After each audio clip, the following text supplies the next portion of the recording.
সবাইকে আন্তর্জাতিক কৃষ্ণ ভাবনামৃত সংঘ ইসকনের পক্ষ থেকে কৃষ্ণ প্রীতি ও শুভেচ্ছা জানাচ্ছি। তো আমাদের অনলাইন ভাগবতম ক্লাস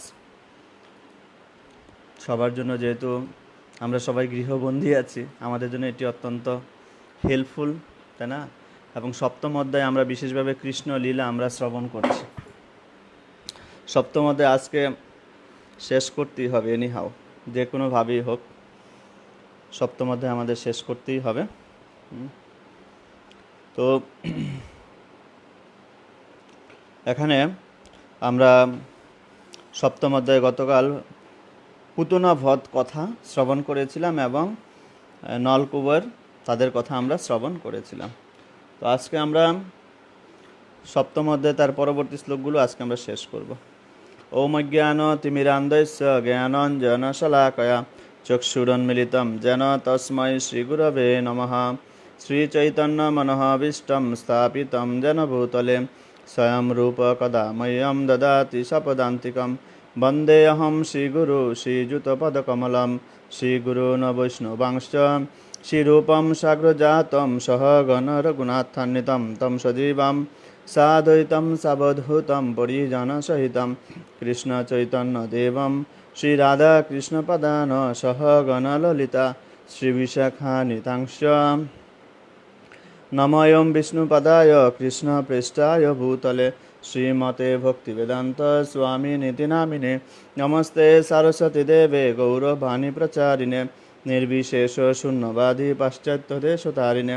জয় শ্রীকৃষ্ণ চৈতন্য প্রভু নিত্যানন্দ শ্রী অদ্বৈত গদাধর শ্রীবাসাদি গৌর ভক্তবৃন্দ। হরে কৃষ্ণ কৃষ্ণ কৃষ্ণ হরে হরে, হরে রাম রাম রাম হরে হরে। ওম নমো ভগবতে বাসুদেবায়, ওম নমো ভগবতে বাসুদেবায়, ওম নমো ভগবতে বাসুদেবায়। আমরা ২৭তম শ্লোক পর্যন্ত গতকাল অধ্যয়ন করেছি। তো আমরা ২৮তম শ্লোক থেকে আজকে শুরু করব এবং গতকাল বিশেষভাবে আমরা আলোচনা করেছি যে ভগবান কিভাবে পুতনাকে বধ করেছিলেন এবং প্রকৃতপক্ষে ভগবান কিভাবে মাতৃরূপ তাকে দান করেছিলেন পুতনাকে। এবং পরবর্তীতে আমরা শ্রবণ করেছি কিভাবে কুবেরের দুটি সন্তান তারা ভগবানের দিব্য লীলা দর্শন করতে পারছিল এবং নারদমুনির কৃপায় তারা কিভাবে ভগবান থেকে বিশেষ আশীর্বাদ লাভ করেছিলেন। তো আজকে ২৮তম শ্লোক থেকে আমরা শুরু করব। এখানে ব্রহ্মা নারদমুনিকে এই ব্যাপারগুলো ব্যাখ্যা করছেন। ব্রহ্মা অনেকগুলো অবতারের কথা বলেছেন। যখন তিনি কৃষ্ণ অবতারে এসেছেন, তো কৃষ্ণ অবতারে এসে নারদমুনিকে কৃষ্ণ বিষয়ক বিশেষ ব্যাখ্যা এখানে প্রদান করছেন। যেহেতু ভগবান কৃষ্ণ হচ্ছেন অবতারী, তিনি কোনো অবতার নয়, তিনি কি? তিনি হচ্ছেন অবতারী, তিনি সবাইকে অবতরণ করান এই জগতে। সেই জন্য তার বিশেষ দিব্য লীলা এখানে ব্রহ্মা নারদমুনিকে ব্যাখ্যা করছেন। অন্যান্য ক্ষেত্রে কিন্তু ব্রহ্মা নারদমুনিকে এত কথা বলেননি, কেন এসেছেন এবং কি কাজ করেছেন সেগুলো বলেছেন। কিন্তু যখন তিনি ভগবান কৃষ্ণের কথা বলতে যান, আর ভগবান কৃষ্ণের কথা বলতে গিয়ে তিনি সমস্ত কিছু ব্যাখ্যা করেন, ভগবানের অপরূপ দিব্য লীলাসমূহ তিনি ব্যাখ্যা করেন। কিভাবে ভগবান কৃষ্ণ বালক অবস্থায় তিনি তার যে ভগবত্তা প্রদর্শন করেছিলেন, সব ভগবানই তাদের ভগবত্তা প্রদর্শন করেছেন। কখন?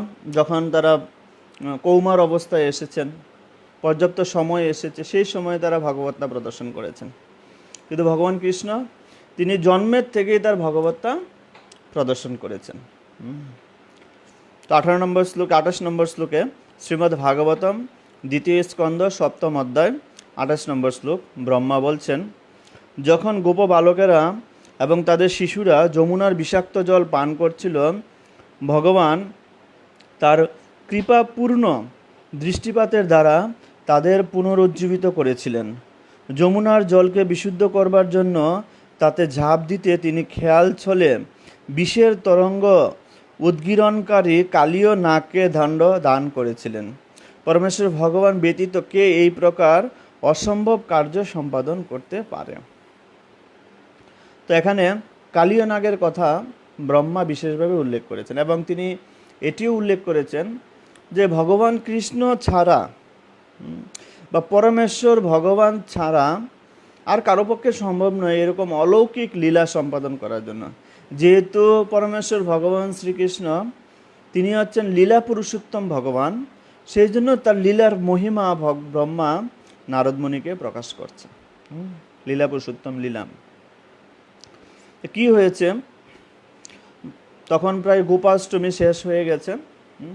গোপাষ্টমী শেষ হয়ে যাওয়ার পর ভগবান কৃষ্ণ বালক অবস্থায় তিনি তার মাকে বললেন যে আমি তো এখন বাসুরদেরকে নিয়ে বনে যাচ্ছি বা বৃন্দাবনে যাচ্ছি, আমি চাই যে এখন আমি বড় বড় গাভীদেরকেও নিয়ে যাব। মা বললেন দেখো তুমি খুব অল্প বয়সে বালক, এখন 5 বছর মাত্র শেষ হয়েছে ভগবানের, 6 বছরে পা দিয়েছেন ভগবান কৃষ্ণ, তুমি অল্প বয়সের বালক, তুমি এত বড় বড় গাভী কি করে নিয়ে যাবে, এটি কিভাবে সম্ভব? তো ভগবান বলছেন, কৃষ্ণ বলছেন যে আমার বাবা যেভাবে সমস্ত দায়িত্ব পালন করছে তার সন্তান হিসাবে আমাকেও তো একদিন সেগুলো পালন করতে হবে না, তো আমার তো এখন থেকেই শেখা উচিত, তাই না? তো ভগবান কৃষ্ণ এভাবে কোনোভাবে মাকে পটিয়ে নিয়েছে, তো মা রাজি হয়ে গেলেন। তো ভগবান তিনি গাভীদেরকে নিয়ে বনে যাবেন, কোথায়? বৃন্দাবনে যাবেন। কিন্তু আজকের এই দিনে ভগবান তিনি বলরামকে সঙ্গে করে নিয়ে যায়নি। আমরা একটু পরে আলোচনা করব ভগবান কৃষ্ণ তিনি কেন আজকে বিশেষভাবে আজকের এই দিনে তিনি বলরামকে সঙ্গে করে নিয়ে যায়নি। তো ভগবান যখন সমস্ত গাভীদের এবং সমস্ত গোপসখাদের নিয়ে যাচ্ছিলেন, বৃন্দাবনের যে মাটি আছে সেখানে ধুলি আছে, এবং সেই সমস্ত ধুলিসমূহ আকাশে উপরের দিকে উঠছিল, আর আকাশটা পুরো কৃষ্ণবর্ণ হয়ে গিয়েছিল, কালোর মতো হয়ে গিয়েছিল মেঘে, এরকম মনে হচ্ছিল। সমস্ত রাখাল বালকেরা এবং সমস্ত গাভীরা এবং সামনে কৃষ্ণ, তারা এমনভাবে বৃন্দাবনের এই ধুলিতে তারা দৌড়াচ্ছিল, এবং চারদিক থেকে এমন এমন ধুলি উপরের দিকে উঠছিল, আর সেই ধুলি আকাশে গিয়ে পুরো আকাশ একদম ঢাকা পড়ে গেছে, এরকম একটা অবস্থা হয়ে গিয়েছিল।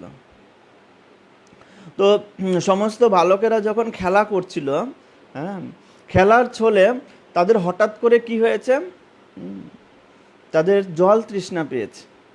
আজকে বৃন্দাবনের সমস্ত বালকেরা খেলার ছলে হঠাৎ করে তাদের জল তৃষ্ণা পেয়েছে। তো ওখানে বিশ্বনাথ চক্রবর্তী ঠাকুর বলছেন শ্রীমদ্ ভাগবতমের তাৎপর্যে যে ভগবানের জল তৃষ্ণা কেন পেল সেখানে?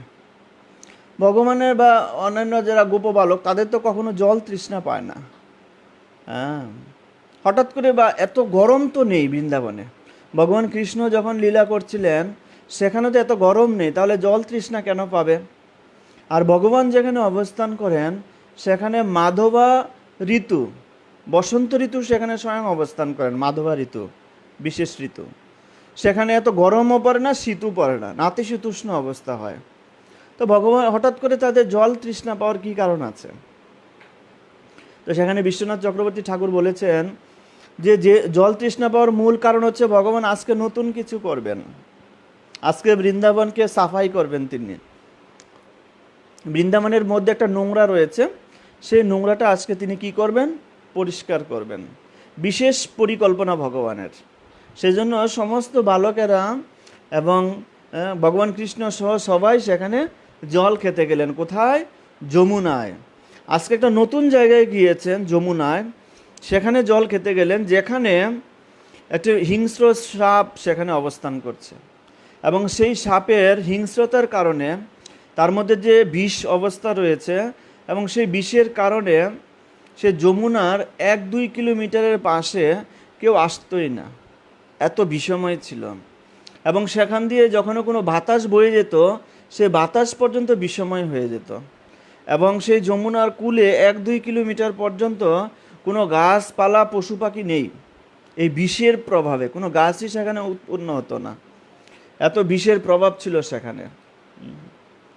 তারা তো সেখানে আলোচনা হচ্ছে তাহলে সমস্ত গোপ বালক তারা সবাই জানতো যে এই জায়গাটি যাওয়া নিষেধ, এবং বৃন্দাবনে নন্দ মহারাজ এবং অন্যান্য যারা ছিলেন বয়স্ক যারা, তারা এই গোপবালকদের নিষেধ করেছিলেন যে বৃন্দাবনে তোমরা সব জায়গায় যাও, কিন্তু এই জায়গাটায় যাবে না। কেন? এই জায়গাটায় বিষধর সাপ রয়েছে। তো তাদের এত তৃষ্ণা পেয়েছিল, এত তৃষ্ণা পেয়েছিল, তারা ভুলে গিয়েছিল যে এই জায়গাটায় সাপ আছে বা এখানে যাওয়া নিষেধ। প্রকৃতপক্ষে সব কিছু ভগবানেরই তো ভগবানেরই ইচ্ছা না। তো তারা সেখানে জল পান করতে গিয়েছে আজকে, সমস্ত গোপবালকেরা এত তৃষ্ণার্ত ছিল। তো সেখানে ছিল সুখদেব গোস্বামী পরীক্ষিত মহারাজকে একটা খোঁচা দেওয়ার মতো একটা কথা বলছেন, যে তাদের এত তৃষ্ণার্ত ছিল, এত তৃষ্ণার্ত ছিল, জল পান করার নিমিত্তে তারা সব কিছু ভুলে গেছে যে ওখানে সাপ আছে বা বিষধর সাপ আছে। তো এটা ঠিক পরীক্ষিত মহারাজকে খোঁচা দিয়েছেন সুখদেব গোস্বামী শ্রীমদ্ ভাগবতমে। আচ্ছা, কেন পরীক্ষিত মহারাজকে এই খোঁচা কেন দিয়েছেন? পরীক্ষিত মহারাজও সেই তৃষ্ণার্ত ছিল, মনে আছে? প্রথম স্কন্ধে জল পান করতে চেয়েছিল, ঋষির কাছে গিয়েছিল, সেই জল পান নিয়ে পরীক্ষিত মহারাজ আজকে এখানে শ্রীমদ্ ভাগবতম শ্রবণ করছে। হ্যাঁ, এই খোঁচা দেওয়ার মানে হচ্ছে পরীক্ষিত মহারাজ যেভাবে তৃষ্ণার্ত হয়ে জল পানের উদ্দেশ্য নিয়ে আজকে যমুনাতে এসে উপস্থিত হয়েছেন, ঠিক ভগবানের সখারাও তারাও তৃষ্ণার্ত হয়ে সব কিছু ভুলে, কি যেন তাদের মধ্যে এসেছে সব ভুলে গেছে, এখানে বিষাক্ত সাপ আছে, তারাও আজকে জল পান করতে এসেছে এখানে। তো এখন আমি আলোচনা করব যে ভগবান কৃষ্ণ আজকে কেন যে বলরামকে সঙ্গে করে নিয়ে আসেনি। কেন বলরামকে সঙ্গে করে নিয়ে আসেনি ভগবান কৃষ্ণ? কারণ হচ্ছে বলরাম হচ্ছে অনন্ত শেষের প্রতিনিধিত্ব করছেন। তো এখানে সাপের সঙ্গে ভগবানের আজকে দিব্যলীলা সম্পাদন হবে এক। তো এখানে যদি সাপের সঙ্গে ভগবানের দিব্যলীলা সম্পাদন হয়, বলরামের মনে হয়তো এটা আসতে পারে, এই সাপ কি সাপ, তার চেয়ে বড় বড় সাপ আমার কাছে আছে, বা আমি তার চেয়ে বড় অনন্ত শেষ সেই সাপ। ভগবান কখনো তো আমার সঙ্গে সেই লীলা করেনি। বলরামের মধ্যে সেরকম আফসোস আসতে পারে, বা বলরামের মধ্যে সেরকম ভাব আসতে পারে, ভগবান আমি অনন্ত শেষ, স্বয়ং অনন্ত শেষ, আমি সেই নাগ, কিন্তু ভগবান আমার সঙ্গে সেই দিব্যলীলা সম্পাদন করলো না, অথচ সাধারণ একটা সাপের সঙ্গে ভগবান দিব্যলীলা সম্পাদন করছে। সেই মনোবৃত্তি হয়তো বলরামের মধ্যে আসতে পারে, সেই জন্য বলরামকে আজকে ভগবান সঙ্গে নিয়ে যায়নি, একটি কারণ। আর দ্বিতীয় কারণ হচ্ছে, যদি আজকে বলরামকে সঙ্গে করে নিয়ে যাওয়া হয়, তাহলে সমস্ত যে গোপ বালক বালিকারা রয়েছে বা বৃন্দাবনে যে সমস্ত গৃহে যারা রয়েছে, তাদেরকে দেখাশোনা কে করবে? যখন কৃষ্ণ যমুনাতে ঝাঁপ দিবেন এবং সংবাদ বাড়িতে সবার কাছে পৌঁছাবে, তখন তারা তো উন্মাদের মতো হয়ে তারাও সবাই যমুনাতে ঝাঁপ দিতে আসবে, তখন কি হবে? সেজন্য ভগবান বিশেষভাবে আজকে বলরামকে বাড়িতে রেখে তিনি আজকে বৃন্দাবনে গিয়েছেন। এবং সমস্ত শিশুরা, যে সমস্ত গোপ বালকেরা ছিল, এইসব গোপ বালকেরা যখন যমুনাতে ঝাঁপ দিয়েছে এবং ঝাঁপ দেওয়ার সঙ্গে সঙ্গে জল খাওয়ার জন্য তারা একসঙ্গে সবাই জল খেতে বসেছে। এরকম কখনো হয় না বৃন্দাবনে, বা ভগবান কৃষ্ণ যখন বৃন্দাবনে ছিলেন কখনো এরকম হয় না যে একসঙ্গে সবাই জল খাবে। আজকে সবাই একসঙ্গে জল খাচ্ছে, সবই ভগবানের ইচ্ছা, একসঙ্গে জল খাচ্ছে। এবং সবাই যেন একসঙ্গে জল খেতে গেছে, সবাই একসঙ্গে সেই সাপের যে বিষ, সেই বিষের প্রভাবে সবাই সেখানেই মারা গেছে, সমস্ত গোপ বালকেরা মারা গেছে। আর ভগবান কৃষ্ণচন্দ্র তখন কেবলমাত্র পারে এসে পৌঁছালেন, আর পারে এসে দেখলেন সমস্ত বালকেরা জল খেয়ে ইতিমধ্যে দেহ রেখেছে। ভগবান তখন কি করলেন? ভগবান তার দৃষ্টি নিক্ষেপ করলেন এবং দৃষ্টির মাধ্যমে সবাইকে আবার জীবিত করে তুলেছেন। ভগবানের দৃষ্টির এত প্রভাব, তাই না? আমরা যে মন্দিরে যাই, তো মন্দিরে গিয়ে আমরা কি করি? ভগবানকে দেখি না ভগবান আমাদের দেখে? প্রকৃতপক্ষে ভগবান আমাদের দেখে। আমরা মন্দিরে কেন যাই? যেন ভগবানের দৃষ্টি যেন আমাদের উপরে পড়ে। ভগবানের দৃষ্টি এত পবিত্র, এই দৃষ্টি যার উপরে পড়বে তার সমস্ত পাপ থেকে মুক্ত হবে এবং সে ভগবদ্ধামে ফিরে যাবে। শুধু ভগবানের দৃষ্টি যেন আমার উপরে পড়ে, সেই জন্যই তো আমরা সেবা করছি না, ভগবানের সঙ্গে যুক্ত হওয়ার চেষ্টা করছি। একদা কি হয়েছে, বাঙ্কি বিহারী মন্দিরে এক অন্ধ বা চোখে দেখে না, তিনি প্রতিদিন মন্দির দর্শন করতে আসতেন। তো অক্ষয় তৃতীয়ার দিনে বাঙ্কি বিহারী মন্দিরে বৃন্দাবনে বিশাল ভিড় হয়। আর যখন প্রচণ্ড ভিড় হয় তখন সেই ব্যক্তি সেখানে ওই দিন দর্শন করতে আসছে। তো সেখানে কিছু ইয়ং ছেলেরা ছিল, তারা সেই ভিড়ের মধ্যে প্রচণ্ড ধাক্কাধাক্কি হচ্ছে, সেখানে সে অন্ধ ব্যক্তি প্রবেশ করেছে। তখন সেই ইয়ং ছেলেরা বলছে যে বাবা, আপনার তো চোখ নেই, আমরা না হয় এখানে ধাক্কাধাক্কি করে ভগবানকে দর্শন করতে আসছি, এটা যুক্তিযুক্ত, কিন্তু আপনার তো কোনো চক্ষু নেই, তা আপনি কি করে ভগবানকে দর্শন করবেন? এই যে ধাক্কাধাক্কি করছেন বা এখানে ধাক্কাধাক্কি হচ্ছে, আপনি এখানে অ্যাটেন্ড করছেন, আপনার কি উপকার হবে আপনি বলুন তো? এই যে আপনি ধাক্কাধাক্কি করে ভগবান, আপনি তো ভগবানকে দেখতে পান না, আপনি তো অন্ধ, আপনার কি উপকার হবে? তখন সেই অন্ধ ব্যক্তিটি বললেন, আমি অন্ধ হতে পারি বা আমার চোখ দুটো না থাকতে পারে, কিন্তু যে বাঁকে বিহারী আছে সে তো অন্ধ নয় না, সে তো ঠিক আমাকে দর্শন করবে। এই বাঁকে বিহারীর দৃষ্টি যদি আমার উপরে পড়ে, তবেই তো আমি পাপ থেকে মুক্ত হতে পারবো। তার দৃষ্টি যদি আজকে এই শুভ দিনে তার দৃষ্টি যদি আমার উপরে পড়ে, তবেই তো আমি মুক্ত হতে পারবো না। তো এটি সবাইকে খুব তখন অবাক করে দেওয়ার মতো ব্যাপার। তো আমরা এই যে ভগবান কৃষ্ণচন্দ্রের দৃষ্টি যখন সেই গোপ বালকদের উপরে পড়লো, তখন তারা তৎক্ষণাৎ তারা জীবিত হয়ে গেলেন, এবং জীবিত হয়ে তারা একজন আরেকজনকে দেখাদেখি করছেন আর বলছেন কে আগে মরেছিল, কে মরে, এরকম দেখাদেখি করছেন, বলছেন আমরা তো সবাই মৃত হয়ে গিয়েছিলাম, আমরা আবার কিভাবে বেঁচে উঠলাম? আমরা ভুলে গিয়েছিলাম যে আমাদেরকে নিষেধ করা হয়েছিল এই যমুনায় না আসার জন্য, এই যমুনার এই জায়গাটিতে, কিন্তু আমরা এসেছি এবং আমরা এখানে জল পান করে আমরা মৃত হয়েছি, আমরা মৃত্যুবরণ করেছিলাম, তাহলে কে আমাদেরকে বাঁচালো?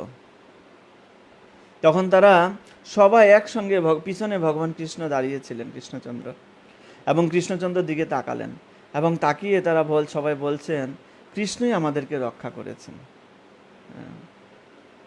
এই জগতে সবাইকে কিন্তু কৃষ্ণই রক্ষা করছেন, ঠিক কিনা? সে ধার্মিক হোক, অধার্মিক হোক, সে নাস্তিক হোক বা আস্তিক হোক, সে যে প্রকৃতিরই হোক না কেন, সবাইকে ভগবান কৃষ্ণ রক্ষা করছেন, তাই না?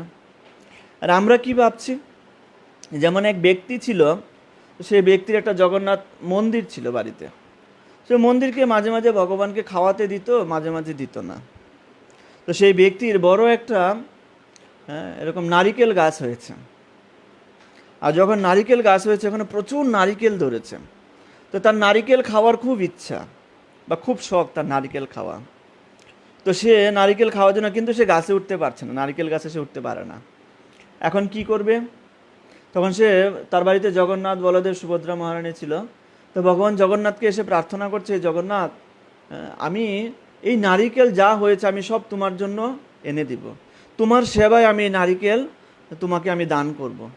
তো তোমার সেবা যে আমি করবো, এই নারিকেল গাছে আমি কি করে উঠবো বা কি করে আমি তো নারিকেল গাছে উঠতে পারি না, তো কৃপা করে আমাকে সেই শক্তি দান করো যেন আমি নারিকেল গাছে উঠতে পারি। তো ভগবান অত্যন্ত সন্তুষ্ট হয়েছে যে আমার এই ভক্তটি আজকে আমার সেবা করার জন্য খুব লালায়িত আছে। তো ভগবান বলছেন ঠিক আছে, আমি তোমার সঙ্গে যাই, চলো। তো ভগবান নিচে নারিকেল গাছের নিচে দাঁড়িয়েছেন আর তাকে ধাক্কা দিয়ে দিয়ে নারিকেল গাছে উঠিয়েছেন। উঠিয়ে সে যখন নারিকেল গাছের উপরে উঠেছে, উঠে যখন নারিকেলগুলো একটা একটা করে কাটলো, কেটে সে একটা বড় গামছার মতো এরকম বড় একটা কাপড় নিল এবং তার মধ্যে সে নারিকেলগুলো বাঁধলো। বেঁধে যখন সে নিচে আসবে, তখন সে চিন্তা করছে নারিকেল গাছে আমি উঠেছি, নারিকেল পারলাম আমি, গাছটাও আমার, আমি এত পরিশ্রম করলাম, সব কি তাহলে জগন্নাথকে দিয়ে দিব? না, এখন তো আমার ক্রেডিট আছে না, আমি কষ্ট করেছি না, সুতরাং অর্ধেক নারিকেল ভগবানকে দিব আর অর্ধেক আমার জন্য, আমার তো নারিকেল খুব প্রিয় না, অর্ধেক আমার জন্য আর অর্ধেক ভগবানের জন্য। এই কথা চিন্তা করতে করতে উপর থেকে যখন নিচে নেমে এসছেন, প্রায় অর্ধেকটা এসে গেছেন, অর্ধেক আসার পরে তিনি চিন্তা করছেন, আসলে এই সমস্ত কৃতিত্ব তো আমারই তো গাছ, আমি তো কষ্ট করে উঠলাম, আমি তো পেরে আনলাম, আমি তো নিচে নামছি, সব কষ্ট আমি করছি, আর আমি ভগবানকে দিব, সব আমিই নিব। পরবর্তীতে নারিকেল যখন আবার পরবর্তীতে গাছে উঠবো তখন আমি ভগবানকে দিব, বাকি নারিকেল সবটুকু আমিই নিব। এই যখন সে চিন্তা করতে শুরু করলো, তখন সঙ্গে সঙ্গে এক বিশাল ঝড় আসতে শুরু করলো। ভগবান একটু দূরে চলে গেছেন, আর বিশাল ঝড় আসতে শুরু করলো, আর বিশাল ঝড়ে সমস্ত নারকেল গাছ এভাবে কাঁপতে শুরু করলো। আর সেই ব্যক্তিটি খুব জোরে ধরে আছে, একদিকে নারিকেল ধরে আছে, আরেকদিকে সে গাছটাকে ধরে আছে, জোরে ধরে আছে, এত কষ্ট করে নারিকেলগুলো পেরেছে। আর এমন ঝড় আসলো, ঝড়ের গতি আরও বাড়তে শুরু করলো। আর যখন ঝড়ের গতি খুব বাড়তে শুরু করলো, তখন সেই ব্যক্তিটি দেখছে যে আর পারছে না, হয়তো পড়ে যাবে, এখান থেকে পড়ে মাথা ভেঙে যাবে। তখন সে বলছে, হে ভগবান, আমি তো তোমার সাথে রহস্য করেছি, আমি তো তোমার সাথে জোকস করেছি ভগবান, সব নারিকেল তোমাকেই দিয়ে দিব, তুমি জোকস বুঝো না, না, আমি সমস্ত নারিকেল তোমাকেই দিব, কৃপা করে আমাকে একটু সাহায্য করো, এই জ্বরটা কমিয়ে দাও, আমি যেন ভালো করে নামতে পারি, প্লিজ। আমার যদি এই বয়সে হাড়গুড় ভেঙে যায়, আমাকে কে দেখবে বলো, আর আমি তোমার সাথে জোকস করেছি, জোকস বুঝো না তুমি। এই যখন বলেছে তখন জ্বর কমে গেছে, কমে যাওয়ার পর সে নিচে এসেছে। প্রকৃতপক্ষে আমরা সবাই কিন্তু এইভাবেই জীবনযাপন করছি, তাই না? ঠিক সেম আমাদের মেন্টালিটি, আমাদের চেতনা, আমাদের মনোবৃত্তি সেম। যখন আমরা পরীক্ষা দিতে যাই তখন চিন্তা করি, হে ভগবান, পরীক্ষা দিয়ে ভালো রেজাল্ট করি, তাহলে তোমার জন্য এই করব সেই করব, আমি গীতা পাঠ 18 অধ্যায় শেষ করে ফেলবো, এটা করব সেটা করব, অনেক কিছু বলি আমরা। কিন্তু যখন রেজাল্টটা ভালো আসে তখন বলি, না না, সে তো আমার ক্রেডিটে হয়েছে, তাই না? যখন কোনো আমরা ব্যবসা বাণিজ্য শুরু করতে যাই তখন আমরা ভগবানকে বলি, হে ভগবান, এই ব্যবসা থেকে যা ইনকাম আসবে তা আমি এটা করব ওটা করব, মন্দিরে এই করব এটা করব, অনেক কিছু প্ল্যানিং করি। কিন্তু যখন ব্যবসায় সাকসেস আসে তখন আমরা কি চিন্তা করি, হে ভগবান, এটা তো আমার ক্রেডিট, আমি পরিশ্রম করেছি, আমার দ্বারা হয়েছে, কর্তা হামিতি মন্যতে, ভগবদ্গীতা ভগবান বলছেন। তখন সে নিজেকে কর্তা বলে মনে করে, তাই না? এই জগতে সমস্ত জীব ভগবানের দৃষ্টিতে বেঁচে আছে, তাই না? কৃষ্ণ ভাবনামৃত সর্বোত্তম বিজ্ঞান এই গ্রন্থে ছিল প্রভুপাদ বলছেন যে এই যে মানুষ অক্সিজেন নিয়ে বেঁচে থাকে, তো অক্সিজেন কোথা থেকে আসছে? গাছপালা থেকে আসছে। তো এই পৃথিবীতে এত গাছপালা কে তৈরি করেছেন? মানুষ জল ছাড়া বাঁচতে পারে না, তাহলে সমুদ্রে যে এত জল আছে, এত জল কে সৃষ্টি করেছেন? তখন সাংবাদিক জিজ্ঞাসা করছিল, জল তো হাইড্রোজেন আর অক্সিজেনের মাধ্যমে হয়। তখন প্রভুপাদ বলছেন যে এত হাইড্রোজেন এবং অক্সিজেন কে সরবরাহ করছে তাহলে? প্রকৃতপক্ষে এই জগতের সমস্ত জীব ভগবানের করুণায় বেঁচে আছে, কিন্তু বুঝতে পারছে না। এটি পার্থক্য। চিন্ময় জগতে যারা অবস্থান করছে না, তারা ভগবানের কৃপাকে মর্মে মর্মে উপলব্ধি করতে পারে, তারা কৃষ্ণের যে অবদান তারা মর্মে মর্মে উপলব্ধি করতে পারে। এবং ভগবান কৃষ্ণের যতগুলো মহিমা কীর্তন তারা নিজেরা লিখতেন, কবিতা বানাতেন, এবং সেগুলো তারা স্মরণ করতেন। এবং যারা বৃন্দাবনের গোপরা ছিল, যারা বয়স্করা ছিল, যারা ভগবান কৃষ্ণের সঙ্গে বনে যেতে পারতেন না, তারা সন্ধ্যাবেলায় সমস্ত গোপবালকদের থেকে শুনতেন যে কৃষ্ণ সারাদিন কি করেছে, কৃষ্ণের সাথে আজকে কি হয়েছে, কৃষ্ণ কি কি আশ্চর্যজনক কাজ করেছে, এগুলো তারা শ্রবণ করতেন। এবং শ্রবণ করে তারা কৃষ্ণ চিন্তা করতে করতে ঘুমিয়ে পড়তেন রাতে। কিন্তু আমরা কি করি? ফেসবুক দেখতে দেখতে ঘুমাই, ইউটিউব দেখতে দেখতে ঘুমাই, সিনেমা দেখতে দেখতে ঘুমাই, তাই না? এটি হচ্ছে চিন্ময় জগৎ আর আমাদের মধ্যে পার্থক্য। তারাও যেমন ভগবানের দৃষ্টিতে বেঁচে আছে, আমরাও কিন্তু এই জগতে ভগবানের দৃষ্টিতেই বেঁচে আছি, তাই না? তো গোপবালকেরা যখন জীবিত হয়েছে তখন তারা ফিরে আসলো। ফিরে আসার পরে এখন ভগবান চিন্তা করলেন, এই বৃন্দাবনে একটা আবর্জনা রয়েছে, সেটা হচ্ছে কালীয় নাগ। এই কালীয় নাগের প্রভাবে সমস্ত বৃন্দাবনে এরকম বিষময় হয়ে গেছে এক। আর দ্বিতীয়ত যমুনা দেবী, তিনি অত্যন্ত কষ্ট পাচ্ছেন যে এই বিষময় কালীয় নাগ যমুনাতে অবস্থান করছে, এবং যমুনার এক কিনারায় সে বিষ এমনভাবে ছড়িয়ে রেখেছে, যমুনা দেবী নিজে কষ্ট পাচ্ছেন।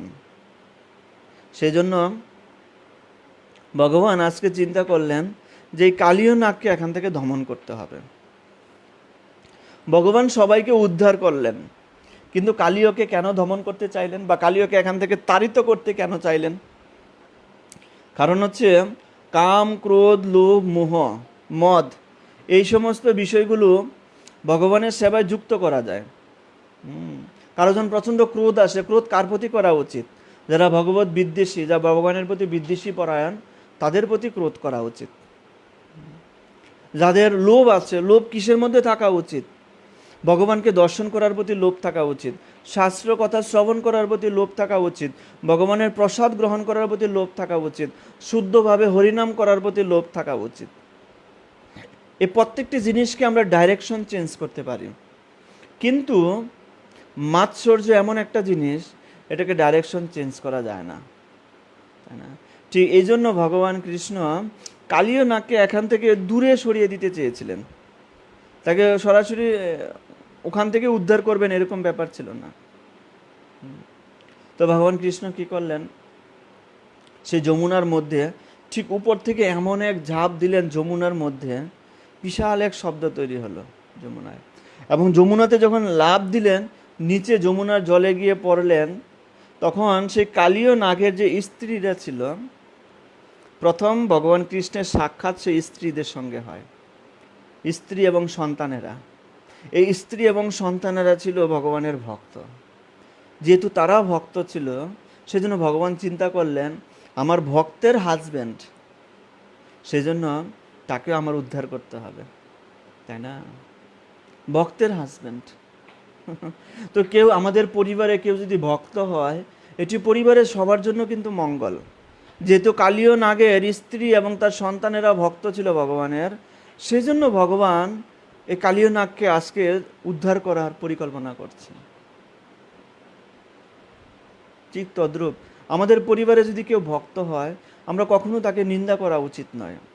পরিবারে যদি কেউ প্রসাদ গ্রহণ করতে চায়, নিরামিষ খেতে চায়, কখনো তাকে নিন্দা করা উচিত নয়। বা আমাদের আশেপাশে যদি কেউ এরকম অবস্থায় আসে, সে প্রসাদ গ্রহণ করবে, নিরামিষ গ্রহণ করবে, ভগবানের জপ করছে, হরিনাম করছে, ভগবানের শাস্ত্র স্টাডি করছে, কখনো তার নিন্দা করতে উচিত নয়। তার দ্বারাও আমরা উপকৃত হতে পারবো, তার দ্বারা আমরা এই জগতে কিছু না কিছু স্বীকৃতি অর্জন করতে পারবো, সেটি আমাদের বোঝা উচিত অত্যন্ত বুদ্ধিমত্তার সহিত। তো কালীয় দমনের স্ত্রী সে অত্যন্ত ভক্তি মাইন্ডেড ছিল। তো কৃষ্ণ যখন লাফ দিয়ে সেখানে গেলেন, তখন কালীয় তিনি নিদ্রিত অবস্থায় ছিলেন, নিদ্রা অবস্থায় ছিলেন।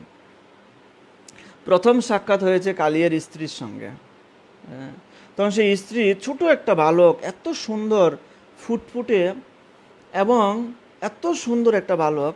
তো এখানে ছিল সুখদেব গোস্বামী পরীক্ষিত মহারাজকে বলছেন যে কালীয় কৃষ্ণ, কালা নাগকে দমন করে, কালো কৃষ্ণ কালো জলে কালো নাগকে দমন করেছিলেন, এই বলে তিনি এখানেই শেষ করে দিয়েছিলেন। পরীক্ষিত মহারাজকে কি বলেছিলেন? কালো কৃষ্ণ কালো জলে কালীয় নাগকে দমন করেছিলেন, উদ্ধার করেছিলেন, এই বলে তিনি চাপটা শেষ করতে দিয়েছিলেন, শেষ করেছিলেন। তো কালো জল মানে কি বোঝানো হয়েছে? যমুনার জল।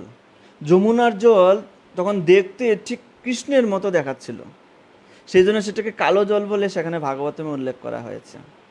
কালো কৃষ্ণ কালো জল কালো সাপকে দমন করেছিল। তখন পরীক্ষিত মহারাজ বলছে যে তারপরে কি হলো? পরীক্ষিত মহারাজ এই এক লাইনে যে তিনি কালীয় দমন লীলা শেষ করতে চেয়েছিলেন, পরীক্ষিত মহারাজ সেটিতে রাজি নয়। আমি শুনেছি কালীয় নাগ অনেক বড় সর্প ছিল, তার অনেক এরকম বিষ ছিল। তো ভগবান ছোট কৃষ্ণ তিনি কিভাবে এত বড় সাপকে দমন করলেন? তিনি পরীক্ষিত মহারাজ প্রশ্ন করছেন জানার জন্য। দেখুন, কৃষ্ণ বিষয়ক জানার প্রতি পরীক্ষিত মহারাজের কত আগ্রহ। শ্রীমদ্ ভাগবতমের 3য় স্কন্ধ থেকে 4র্থ স্কন্ধ পর্যন্ত, 5ম স্কন্ধ পর্যন্ত সুখদেব গোস্বামী তিনি বিভিন্ন রাজাদের বর্ণনা করেছেন। রাজাদের কথা শুনতে শুনতে পরীক্ষিত মহারাজ ভাবছেন যে আমার তো 7 দিন চলে যাবে, আমি মৃত্যু পথযাত্রী হয়ে আছি। তো সুখদেব গোস্বামীকে এভাবে রাজাদের বর্ণনা করতে দিলে চলবে না, মাঝখানে তিনি আটকে, পঞ্চম স্কন্ধে তিনি আটকে বলছেন, পরীক্ষিত মহারাজ, হে শুকদেব গোস্বামী, আপনি অনেক রাজা ঋষিদের বর্ণনা করেছেন, তা এইবার আমাকে কৃষ্ণ কথা শ্রবণ করান, আমি কৃষ্ণ কথা শ্রবণ করতে চাই আপনার কাছ থেকে। তখন শুকদেব গোস্বামী তিনি কৃষ্ণ কথা শ্রবণ, তাহলে পরীক্ষিত মহারাজের এই কৃষ্ণ কথা শ্রবণের প্রতি কত আগ্রহ ছিল, সেই আগ্রহই তাকে ভগবানের কাছে ফিরিয়ে নিয়ে গেছে। কৃষ্ণ কথা শ্রবণের প্রতি যাদের অত্যন্ত আগ্রহ, তাদেরকে ভগবান অচিরাতেই কৃপা করবেন। তো পরীক্ষিত মহারাজ প্রশ্ন করছেন শুকদেব গোস্বামীকে, আপনি কালো কৃষ্ণ, কালীয় নাগ আর কালো জল এই বলে শেষ করে দিয়েছেন, তারপরে কি হয়েছে? ভগবান কৃষ্ণ কি করে সেই কালীয় নাগকে উদ্ধার করলেন? তারপরে পরীক্ষিত মহারাজকে শুকদেব গোস্বামী তার বিস্তারিত বর্ণনা ব্যাখ্যা করছেন, কি করে তাকে উদ্ধার করেছেন। প্রথমে তার স্ত্রীদের কাছে গিয়েছেন, কৃষ্ণের সাথে স্ত্রীর প্রথম দেখা হয়েছে, আর সেই কালীয় ধমনের স্ত্রী যখন দেখলেন এত সুন্দর একটা ফুটফুটে ছেলে, এত সুন্দর দেখতে, তখন বললেন এই বালকটি নিশ্চয়ই ভুল করে এখানে চলে আসছে, নতবা কোনো তার শত্রু তাকে জোর করে এখানে ফেলে দিয়েছে। তখন তার স্ত্রী সে কৃষ্ণকে বলছেন, হে কৃষ্ণ, হে বালক, তুমি দেখতে এত সুন্দর, অবুঝের মতো তোমার দৃষ্টি, তা তুমি এখানে কেন এসেছো? তুমি জানো না আমার হাজব্যান্ড, তার প্রচণ্ড বিষ রয়েছে, সে যদি এক্ষুনি ঘুম থেকে উঠে তাহলে তোমাকে দংশন করবে। তুমি কেন মৃত্যুর কুলে ডলে এসেছো? তোমাকে নিশ্চয়ই কোনো শত্রু তোমাকে এখানে পাঠিয়েছে। কৃষ্ণ বলছে, না, আমি হচ্ছি নন্দ মহারাজের পুত্র, মা যশোদার পুত্র। আমি খেলার ছলে প্রতিজ্ঞা করেছি যে আমি কালিয়ার যে মাথা আছে সে মাথা নিয়ে যাব, সেজন্য এসেছি। তখন কালিয়ার স্ত্রী খুব চিন্তায় পড়ে গেল, ছোট একটা বালক, সে বলছে কি, যে কালিয়াকে সবাই ভয় পায়, যার যে বিষ, সেই বিষের প্রভাবে সমস্ত বৃন্দাবনবাসীরা ভয় পাচ্ছে, আর ছোট্ট একটা বালক সে এত বড় কথা বলছে। তখন কালিয়ার স্ত্রী বলছেন যে নিশ্চয়ই তোমার মা বাবা এত অনেক সন্তান জন্ম দিয়েছে, তা সে ভুলে গেছে তুমি কোথায় আছো, সে হয়তো তোমাকে অতটা ভালোবাসে না, সেজন্য তুমি যে এখানে এই বিপদের মধ্যে পতিত হয়েছো সে জানেও না ব্যাপারটা। তখন কৃষ্ণ বলছেন, না, আমি মা যশোদার ছেলে, আমার দুই ভাই, হ্যাঁ, আমার বড় ভাই হচ্ছে বলরাম আর আমি হচ্ছে ছোট, আমরা দুই ভাই মা যশোদার ছেলে, তোমার হাজব্যান্ডকে এখনই ডাকো। তখন কালীয় নাগ উঠে আসলো, তখন ঘুম ভাঙলো, তার ঘুম ভাঙানো হলো এবং তিনি উঠে আসলেন।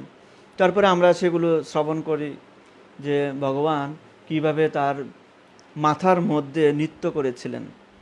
ভগবান নৃত্য করার জন্য এমন জায়গা চুজ করলেন যে সাপের মাথা।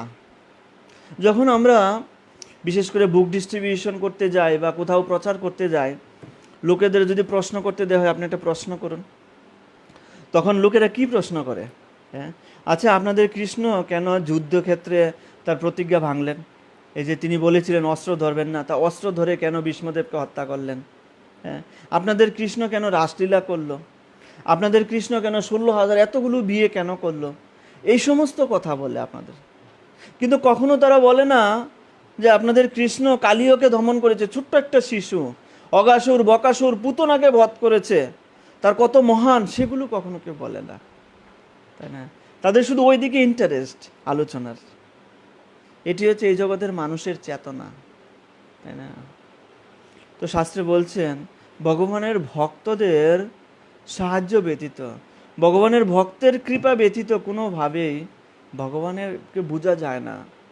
ভগবানের শুদ্ধ ভক্তের মহিমা বা শুদ্ধ ভক্তের সেবা না করলে, এই জন্য ভগবদ্গীতায় ভগবান বলছেন তদ্বিদ্যি প্রণিপাতে ন পরিপ্রশ্ন ন সেবয়া, বিনম্র চিত্তে তাকে প্রশ্ন করো এবং তার সেবা করো, তার কাছে আত্মসমর্পণ করো। এই জন্য পরীক্ষিত মহারাজও সুখদেব গোস্বামীর কাছে আত্মসমর্পণ করেছিলেন এবং অর্জুন কৃষ্ণের কাছে আত্মসমর্পণ করেছিলেন। সেই জন্য তারা জীবনের পরম তত্ত্ব উপলব্ধি করতে পেরেছিলেন।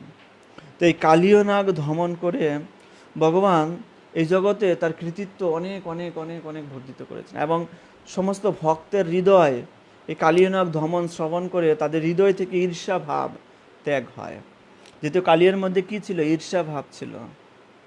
প্রকৃতপক্ষে যখন সৌবরী মুনি সেখানে তপস্যা করতে গিয়েছিল, তো সৌবরী মুনি তপস্যা যখন করতে গিয়েছিল তখন গরুড়দেব সেখানে এসছিল। তো সেখান থেকেই কিন্তু প্রকৃতপক্ষে সেই কালীয় সেখানে এসেছে এবং গরুড়দেবকে তিনি খুব ভয় পান কালীয় দেব। এবং ভগবান বলছেন, ভগবান তার পায়ের ছাপ কালীয় মাথার উপরে দিয়েছেন, তুমি যেখানেই যাও আমার ছাপ যেহেতু আছে তোমার কোনো অমঙ্গল হবে না।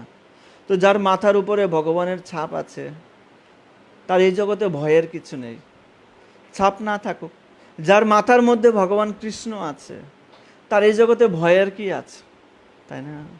এই কৃষ্ণ কথা শ্রবণ করে কৃষ্ণ লীলা অধ্যয়ন করার মাধ্যমে যার মাথার মধ্যে কৃষ্ণ প্রবেশ করেছে তার এই জগতে ভয়ের কি আছে, ঠিক না? যে কৃষ্ণকে ভালোবেসেছে যার জীবনে তার ভয়ের কি আছে? আর যে সমস্ত জড়বাদীরা, যে সমস্ত জড় বিষয়ী লোকেরা তাদের মাথার মধ্যে শুধু অর্থনৈতিক চিন্তা, পরশ্রী কাতরতা, কাম, ক্রোধ, লোভ এগুলোতে ভর্তি, তাকে কে বাঁচাবে? তাকে বাঁচানোর কে আছে? কাল তাকে নিমিষেই তাকে বধ করবে, তাই না? আর যার হৃদয়ে, যার মাথার মধ্যে কৃষ্ণ প্রবেশ করেছে, অনেকে বলে বাইরের লোকেরা যে তার ব্রেনটা ওয়াশ করে দিয়েছে তাই না? তো মাথা ওয়াশ না করলে কাম, ক্রোধ, লোভ, মোহ কি করে যাবে ব্রেন থেকে? তখন কৃষ্ণ চিন্তা কি করে প্রবেশ করবে? যেমন এক বালতি জল আছে, তো এক বালতি, আপনি যদি একটা খালি বালতি আছে মনে করুন, এই খালি বালতির মধ্যে যদি একটু থাকে, ময়লা থাকে, আপনি এর উপরে যতই জল ডালেন জলটা শুদ্ধ হবে? শুদ্ধ হবে না। অথবা আপনি যদি মনে করেন এই জলটাকে ফেলে আবার নতুন করে, তাও তো শুদ্ধ হবে না। আপনাকে কি করতে হবে?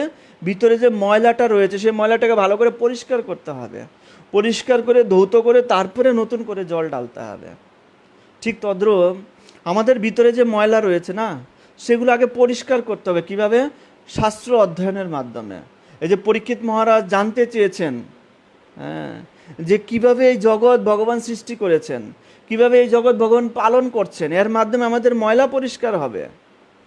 ভগবান যে তার বিশ্বরূপ দেখিয়েছেন তার মাধ্যমে ময়লা পরিষ্কার হবে। আর সেখানে যদি আমরা কৃষ্ণ চিন্তা করি তখন সেটা আটকে যাবে, তাই না? তখন যে জলটা শুদ্ধ হবে। 29 নম্বর শ্লোকে বলছেন, কালিয়নাগকে দণ্ড দান করার পর সেই রাত্রি যখন ব্রজবাসীরা নিশ্চিন্তে নিদ্রামগ্ন ছিলেন, তখন শুষ্ক পাতা থেকে বনে দাবানল প্রজ্বলিত হওয়ার জন্য ব্রজবাসীদের জীবন সংশয় হয়ে উঠলে ভগবান বলদেব সহ কেবলমাত্র তার চক্ষু নিমীলন করার মাধ্যমে তাদের রক্ষা করেছিলেন।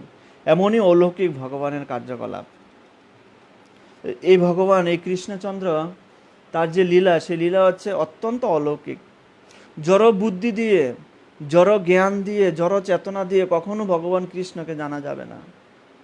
শুধু কেবলমাত্র কি জানবে? ভগবান বস্ত্রহরণ লীলা করেছে। কি জানবে? ভগবান 16,108 জনকে বিয়ে করেছিল। মাথার মধ্যে শুধু তার এগুলোই ঘুরবে, এর চেয়ে ভালো কিছু ঘুরবে না। ভগবান যে কালীয়কে দমন করেছিল, ভগবান যে নকুল সহদেবকে দমন করেছিল, তাদেরকে উদ্ধার করেছিল, নলকূপের 2 পুত্রকে। ভগবান যে অগাসুর, বকাসুর এদের দমন করেছিল, পুতনাকে উদ্ধার করেছিল, এগুলো তার মাথায় কোনোদিনও আসবে না। এটাই বলছে। এটি বোঝা খুব অনধিগম্য বীর্য, সম্ভব নয়। 29 নম্বর শ্লোকে শেষে বলছেন অনধিগম্য, কোনোদিন সম্ভব নয়, মানুষ কোনোদিন এটা বুঝতে পারবে না। প্রশ্ন হতে পারে, তাহলে প্রভু আমরা কি করে বুঝতে পারছি? আমরা ভগবানকে হৃদয়ঙ্গম করতে পারছি না সেইভাবে, কারণ আমাদের গুরুদেবের প্রতি সেই শ্রদ্ধা, সেই শরণাগতি, ভগবানের প্রতি সেই বিশ্বাস এখনো পূর্ণরূপে জন্মায়নি। যার যতটুকু বিশ্বাস জন্মাবে, যার যতটুকু শ্রদ্ধা আসবে, সে ততটুকু হৃদয়ঙ্গম করতে পারবে, তার বেশি নয়, তাই না? 30 নম্বর শ্লোকে বলছেন, গোপরমণী মা যশোদা যখন প্রচুর রজ্জুর দ্বারা শ্রীকৃষ্ণকে বন্ধন করার জন্য চেষ্টা লাগলেন, তাকে বন্ধন করার পক্ষে যে সমস্ত রজ্জুই অপর্যাপ্ত বলে প্রতিবাদ হয়েছিল, অবশেষে হতাশ হয়ে সেই প্রয়াস ত্যাগ করলে শ্রীকৃষ্ণ ধীরে ধীরে জৃম্বন করার ছলে তার মুখ বেদন করছিলেন। তখন তার মা তার মুখের ভিতর সমস্ত ব্রহ্মাণ্ড দর্শন করে মনে মনে আশঙ্কিত হয়ে উঠলেন এবং তার পুত্রের যুগমায়ের প্রভাবে তিনি ভিন্নভাবে আশ্বস্ত করেছিলেন। এখানে দুটি লীলার কথা বলা হয়েছে। একটা হচ্ছে ভগবানের ধামবন্ধন লীলা এবং অন্যটি হচ্ছে ভগবানের ব্রহ্মাণ্ড লীলা। মুখের মধ্যে ব্রহ্মাণ্ড দর্শন করেছিলেন মা যশোদা। তো সেদিন ইন্দ্রের জন্য বড় আয়োজন হচ্ছিল, ইন্দ্রের জন্য। তো ভগবান কৃষ্ণ তাদেরকে মোটিভেশন করে, এখন তো অনেক মোটিভেশন স্পিকার আছে, কি করে বেশি করে অর্থ ইনকাম করবেন, কি করে বেশি এটা ওটা করবেন, কিন্তু ভগবান কৃষ্ণ সমস্ত গোপ বালকদের এবং নন্দ মহারাজকে মোটিভেশন করেছিল যে আমরা কেন ইন্দ্র পূজা করব, আমাদের এই গোবর্ধনের পূজা করা উচিত। তাদেরকে মোটিভেশন করার পর সবাই গোবর্ধন পূজায় ব্যস্ত হয়ে পড়লেন এদিকে, আর মা যশোদা এদিকে দুধ বসাচ্ছিলেন। আর যখন দুধ বসিয়েছেন, কৃষ্ণকে একদিকে তার কোলে নিয়ে তিনি দুধ পান করাচ্ছেন, আর অন্যদিকে দুধ বসিয়েছেন। মা যশোদা চিন্তা করলেন যে বৃন্দাবনের সমস্ত গোপীরা এসে আমার কাছে নালিশ করে যে আমার ছেলে সে বিভিন্ন বাড়িতে বাড়িতে গিয়ে চুরি করে ননি খায়। তো মা যশোদা চিন্তা করলেন যে আমার বাড়িতে কি ননির অভাব আছে? আমার এত গাভী আছে, এত ননি পড়ে আছে, তাহলে কৃষ্ণ কেন আমার বাড়িতে না খেয়ে অন্যের বাড়িতে খায়? মা যশোদা ভাবলেন যে হয়তোবা আমার বাড়িতে যে ননি হচ্ছে সেই ননিতে এত টেস্ট নেই, প্রকৃতপক্ষে আমার দাসদাসীরা বা আমাদের বাড়ির অন্যান্য যারা আছে তারা এই সমস্ত ননি প্রস্তুত করছে, যার কারণে ভগবান এই সমস্ত ননিকে টেস্ট পাচ্ছে না। মা যশোদা ভাবলেন আজকে আমি নিজের হাতে ননি তৈরি করব এবং নিজের হাতে ননি তৈরি করে আমি কৃষ্ণকে খাওয়াবো, যেন কৃষ্ণ এই ননির টেস্ট পেয়ে অন্যের বাড়িতে চুরি করে খেতে না যায়। তো তখন তিনি দুধ বসিয়েছিলেন সেই উদ্দেশ্যে। তো ভগবান কৃষ্ণ যখন মায়ের স্তনপান করছিলেন তখন দুধ উপর থেকে পড়ে যাচ্ছিল। মা দেখলেন একদিকে কৃষ্ণ দুধ পান করছে, অন্যদিকে হাঁড়ি থেকে দুধ পড়ে যাচ্ছে, পাত্র থেকে দুধ পড়ে যাচ্ছে। কোনটা করা উচিত? এখন দুধ কি বাঁচানো উচিত কি উচিত না, প্রশ্ন আসে না? কোনটা করা উচিত? মা যশোদা কি চিন্তা করলেন যে যেহেতু কৃষ্ণ আমার দুধ পান করছে বা স্তন দুধ পান করছে, এটি তো আমার কাছে থাকবে, এটি নষ্ট হবে না, কিন্তু ভগবানকে বা কৃষ্ণকে খাওয়ানোর জন্য যে ননি আমি তৈরি করার প্ল্যানিং করেছি, দুধটা পড়ে গেলে তো সেই ননিটা আমি তৈরি করতে পারবো না। না, এজন্য ভগবানের সেবাটাকে বেশি গুরুত্ব দিয়েছেন, তিনি কৃষ্ণের সেবাটাকে বেশি গুরুত্ব দিয়েছেন। সেই জন্য তিনি ভগবানকে রেখে, কৃষ্ণকে রেখে তিনি দুধ ওখান থেকে তুলতে গেছেন, দুধটাকে বাঁচাতে গিয়েছেন। আর সেই দুধেরা মনে করলো যে কৃষ্ণ যদি মায়ের সমস্ত স্তন থেকে সমস্ত দুধ পান করে তার পেট যদি ভরে যায়, তার যদি আর খিদে না থাকে, তাহলে আমাদের জীবনের কি মূল্য আছে? আমরা যদি ভগবানের সেবায় যুক্ত হতে না পারলাম, আমাদের এই জীবনের কোনো মূল্য আছে? তার চেয়ে বরং আমাদের আত্মহত্যা করা ভালো, আমরা উপর থেকে নিচে পড়ে যাব। এখন প্রশ্ন হতে পারে, প্রভু দুধেদের মধ্যে এই চিন্তা আসবে কেন, কিভাবে আসবে? দুধ কি করে চিন্তা করতে পারে? আনসার হচ্ছে চিন্ময় জগতে সব কিছুর মধ্যে প্রাণ আছে। চিন্ময় জগতে নির্জীব বলতে কিছু নেই, কথা বলতে পারবে না, ভাবতে পারবে না, এরকম কিছু নেই। সেখানের পাথরেরা চিন্তা করতে পারে, সেখানের মাটি চিন্তা করতে পারে, সেখানের বৃক্ষরা চিন্তা করতে পারে, শুধু দুধ তো চিন্তা করতেই পারবে। যেহেতু বৃন্দাবন ধাম হচ্ছে অভিন্ন ভগবত ধাম, সেজন্য দুধেই চিন্তা করছিল। তখন ভগবানকে তিনি রেখে তিনি দুধ বাঁচাতে গেলেন, কৃষ্ণকে রেখে। আর যখন কৃষ্ণ, তখন এটা খুব প্রচণ্ড তার ইগুতে লেগেছে এবং তার হার্টে লেগেছে যে আমার মা আমাকে ছেড়ে দিয়ে দুধকে বাঁচাতে গেছে। দুধ তার জন্য প্রিয় হয়ে গেল, দুধ তার কাছে এত আপন হয়ে গেল। তো ভগবান মা যশোদা যখন তিনি বাইরে গেলেন যমুনাতে, আর সঙ্গে সঙ্গে ভগবান কি করেছেন, এই সমস্ত মাখন নিয়ে তিনি সমস্ত বানরদেরকে খাইয়ে দিয়েছেন। এবং বানরদেরকে দিচ্ছেন চিঠি, আমরা এর আগে আলোচনা করেছিলাম বানরদের কেন দিচ্ছেন, কারণ রামচন্দ্রের সেবায় তারা হেল্প করেছিল। সেজন্য ভগবান রামচন্দ্র তখন বলেছিল যে পরবর্তী অবতারে আসলে আমি তোমাদেরকে সব প্রদান করব। বানরদেরকে যখন দিচ্ছে, বানররা খাচ্ছিল, সবাই ঘরের মধ্যে মনে একটা বিশাল হট্টগোল শুরু হয়েছে, বিশাল আনন্দ ফুর্তি চলছে, যেমন পার্টি চলে এরকম একটা অবস্থা। সবাই মিলে লাফালাফি করে, বানরেরা লাফালাফি করে সেই মাখন খাচ্ছে, সমস্ত ঘর ছিটে মিটে তন্ময় হয়ে গেছে। আর সেই সময় মা যশোদা ফিরছিল, ঠিক ঘরের উঠোনে যখন এসেছেন তখনই দেখলেন সমস্ত বানরেরা মিলে এরকম আমার পুরো যে মাখন ছিল সব নষ্ট করে দিয়েছে। তখন তার মনে ক্রোধ এসে গেল যে এতদিন আমি শুনেছি যে ব্রজবাসীদের বাড়িতে গিয়ে সে এই কাণ্ডগুলো করে, আর আজকে দেখতে পাচ্ছি আমার বাড়িতে এই কাণ্ড করছে, আজকে কৃষ্ণকে শাস্তি দিতেই হবে। মা যশোদা তখন কৃষ্ণকে খোঁজার জন্য ভিতরে গেছে।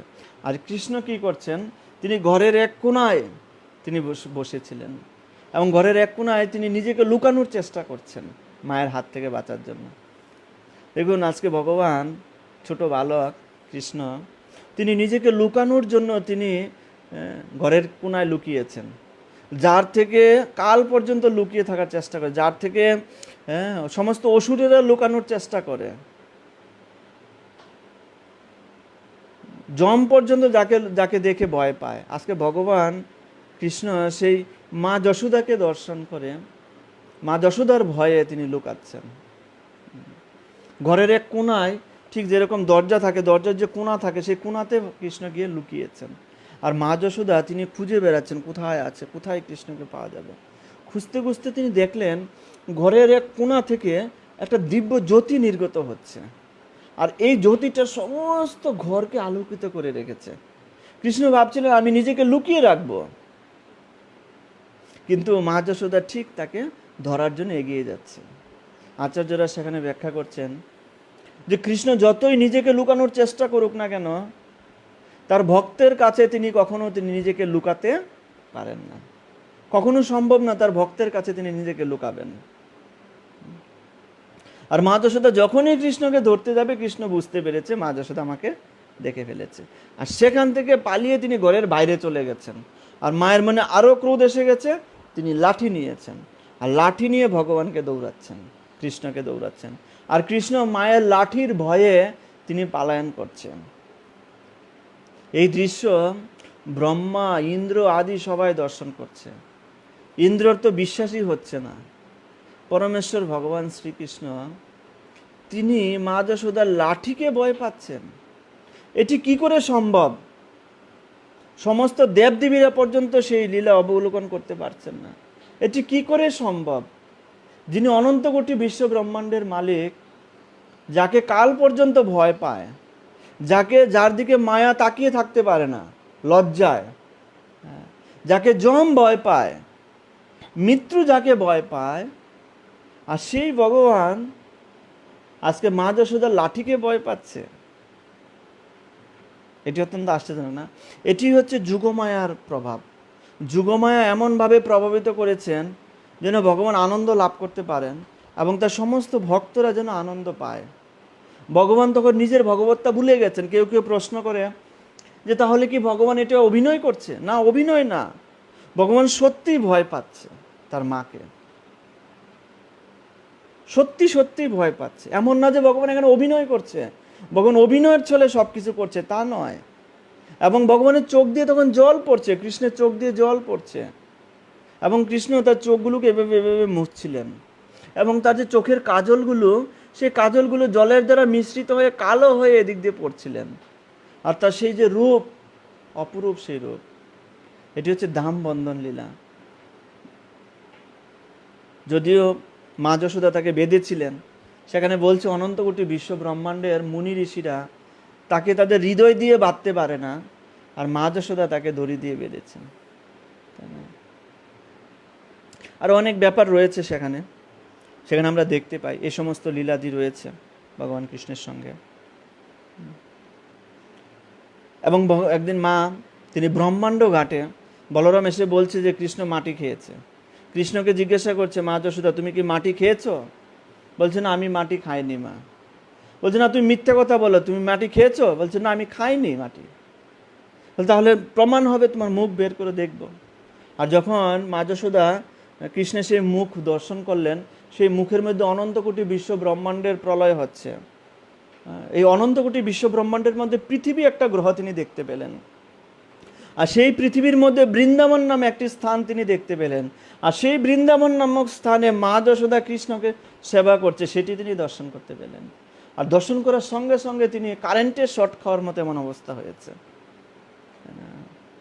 আর তখন ভগবান তার অন্তরঙ্গা মায়ার দ্বারা মাকে ভুলিয়ে দিয়েছে।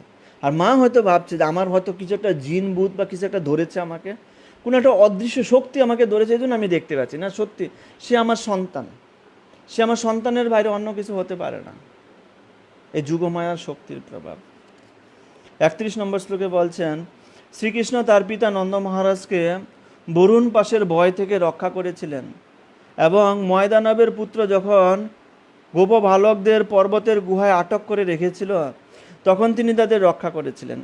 ব্রজবাসীরা যখন সারাদিন কঠোর পরিশ্রম করার ফলে রাত্রে গভীর নিদ্রায় মগ্ন হতেন, তখন শ্রীকৃষ্ণ তাদের চিৎজগতে সর্বোচ্চ লোকে উন্নীত করে পুরস্কার করতেন।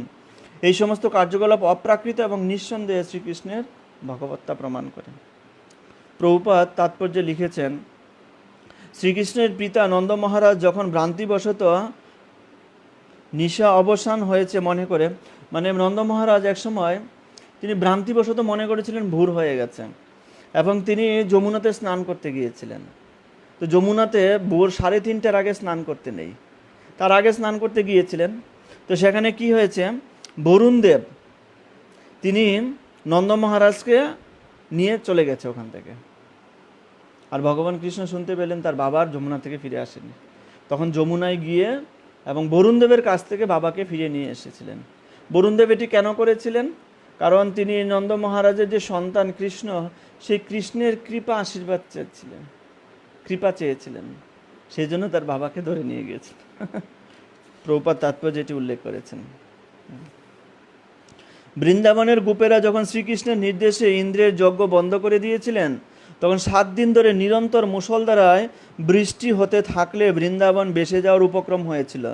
ব্রজবাসীদের প্রতি তার অহেতুকী কৃপার প্রভাবে শ্রীকৃষ্ণ তখন 7 বছর বয়স্ক বালক হওয়া সত্ত্বেও ব্রজ পশুদের রক্ষা করার জন্য গোবর্ধন পর্বতকে 7 দিন একটি ছাতার মতো এক হাতে ধরে ধারণ করেছিলেন। যে যখন গোবর্ধন পর্বত সবাই ভগবানের দ্বারা কনভিন্স হয়েছেন, তারা ইন্দ্র পূজার পরিবর্তে গোবর্ধনের পূজা করবেন, এবং গোবর্ধনের কাছে যখনই সব কিছু নিয়ে যাচ্ছে, বিশাল আয়োজন। আর গোবর্ধন কি বলছে, আনিওর মানে আরও নিয়ে আসো, আরও নিয়ে আসো। এবং সমস্ত সবাই কি করেছেন, যখনই গোবর্ধনের কাছে নিয়ে গেছেন, গোবর্ধন মনে হচ্ছে বহুদিন ধরে খায়নি, সে খেতেই থাকলো এবং সব শেষ করে দিয়েছে।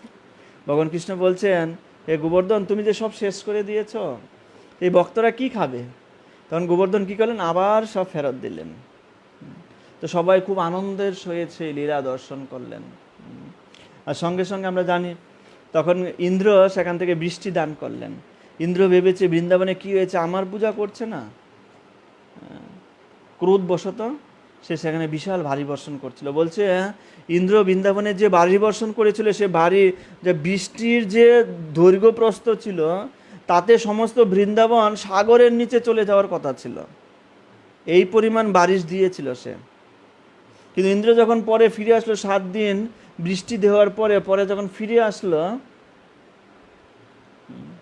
তখন তিনি দেখলেন বৃন্দাবনের একটি ফুল পর্যন্ত নষ্ট হয়নি। তাহলে বৃষ্টি গেল কোথায়? ভগবান রামচন্দ্রের লীলায় ভগবান রামচন্দ্র যখন, সীতাদেবী একদিন বলছিল রামকে, রাম তুমি এমন এমন অতিথি নিয়ে আসো বাড়িতে, যাতে অল্প একটু খেয়েই তাদের পেট ভরে যায়, আমার খাবার শেষও হয় না, অল্প খেয়েই পেট ভরে যায়, আমি তাদেরকে ভোজন করি, আনন্দ পাই না। রামচন্দ্র বলছে ঠিক আছে, একদিনকে নিয়ে আসবো। এক ঋষিকে নিয়ে আসলো। আর সেই ঋষি যখন খেতে শুরু করলো, সীতাদেবী দেখলেন তার সমস্ত কিছু শেষ হয়ে যাচ্ছে, কিন্তু তার পেট আর ভরছে না। সে 1 মাস 2 মাস 3 মাস ব্যাপী সে খেতেই শুরু করলো, শুধু খেয়েই গেল। আজকে শ্রীমতী সীতাদেবীর আবির্ভাব তিথি। তো সীতাদেবী তখন দেখলো, হে প্রভু, আমার তো অপমান হবে, সে যদি এখন খাওয়া বন্ধ না করে। আর তখন সে ডেক দেওয়া শুরু করলো। সীতাদেবী যখন এটি চিন্তা করলো, আর তখন কি হয়, জল খাওয়ার ইচ্ছা হয়। তখন রামচন্দ্র ভগবান বলছেন, তুমি এখন জল খেও না, পরবর্তীতে যখন আমি আবার কৃষ্ণ রূপ ধারণ করে আসবো, তখন তুমি জল খেও। এখন জল খেলে সমস্ত সমুদ্র তুমি শেষ করে দেবে জল খেয়ে। সেজন্য যখন ইন্দ্র বৃষ্টি দিচ্ছিল, তখন ভগবান কৃষ্ণ তাকে ডাকলেন যে এখন তোমার জল খাওয়ার সময় এসছে, আসো। আর তখন সে হাঁ করেছিল, ইন্দ্রের সমস্ত বৃষ্টি সে গ্রহণ করেছিল।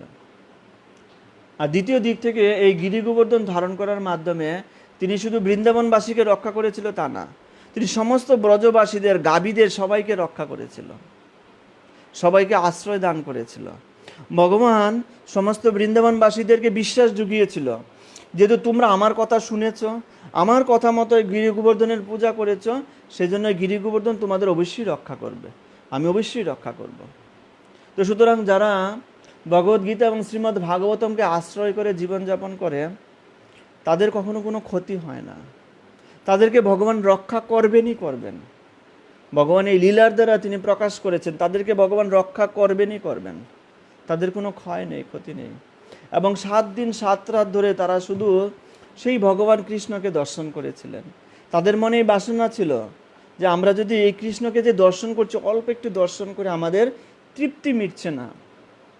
মানুষের যেমন জলের তৃষ্ণা থাকে, তাদের চোখের তৃষ্ণা ছিল, কৃষ্ণকে অল্প একটু দর্শন করে তাদের তৃপ্তি মিটছিল না।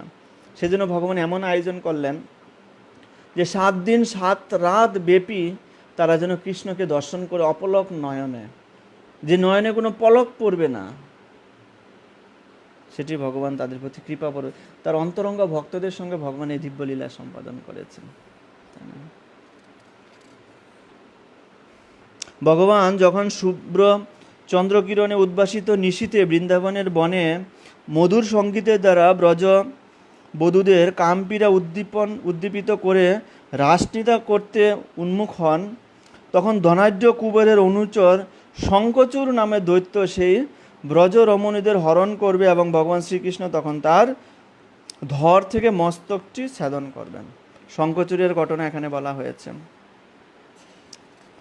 তারপর আমরা ডাইরেক্ট চলে যাবে 36 নম্বর শ্লোকে। সেখানে বলছেন, কালক্রমে মানুষেরা যখন সংকুচিত বুদ্ধি এবং অল্প আয়ু সম্পন্ন হবে, তখন তাদের পক্ষে বৈদিক জ্ঞান হৃদয়ঙ্গম করা কঠিন হবে বলে বিবেচনা করে ভগবান সত্যবতীর পুত্র ব্যাসদেব রূপে আবির্ভূত হয়ে যুগের পরিস্থিতি অনুসারে বেদরূপী কল্পবৃক্ষকে বিভিন্ন শাখায় বিভক্ত করবেন। তাহলে আমরা দেখতে পাই স্বয়ং ব্যাসদেব, সুখদেব গোস্বামী বলছেন তার পিতা ব্যাসদেব তিনিও ভগবানের সত্তাবেশ অবতার, ভগবানের এই জ্ঞান তিনি প্রদান করেছিলেন এবং এই বেদকে তিনি 4 ভাগে বিভক্ত করে তিনি এই জগতে প্রকাশ করেছিলেন। কিন্তু নারদ মুনি এসে বললেন যে তুমি যেটি করেছো এটি জীবের প্রকৃত মঙ্গল সাধন হয়নি। প্রকৃতপক্ষে বেদ অধ্যয়নের মাধ্যমে এই কলিযুগের মানুষের মঙ্গল সাধন কখনোই হবে না। কেন? বেদে 100 কোটি শ্লোক রয়েছে, সেই শ্লোক অধ্যয়ন করার মতো সময়ও নেই। অল্প আয়ু, স্বল্প মেধা, আয়ু অল্প, তাই না? খুব অল্প আয়ু, 30 বছর আয়ু। 30 বছর মানুষ এই জগতে কর্ম করতে পারে, আর বাকিটা ঘুমিয়ে কাটায়, নিদ্রায় কাটায়, বিভিন্নভাবে খেলা চলে, লেখাপড়া এই করে কাটায় বাকিটা। 30 বছর মানুষের আয়ু এই কলিযুগে, তাই না? স্বল্প আয়ু, স্বল্প মেধা। তো এই জন্য বেদ অধ্যয়ন করে তারা কিছু বুঝতে পারবে না। তখন ব্যাসদেব তিনি শ্রীমদ্ ভাগবতম রচনা করেন এবং এই শ্রীমদ্ ভাগবতমের মাধ্যমে তিনি এই জগৎকে ভগবান কৃষ্ণকে দর্শন করিয়েছিলেন।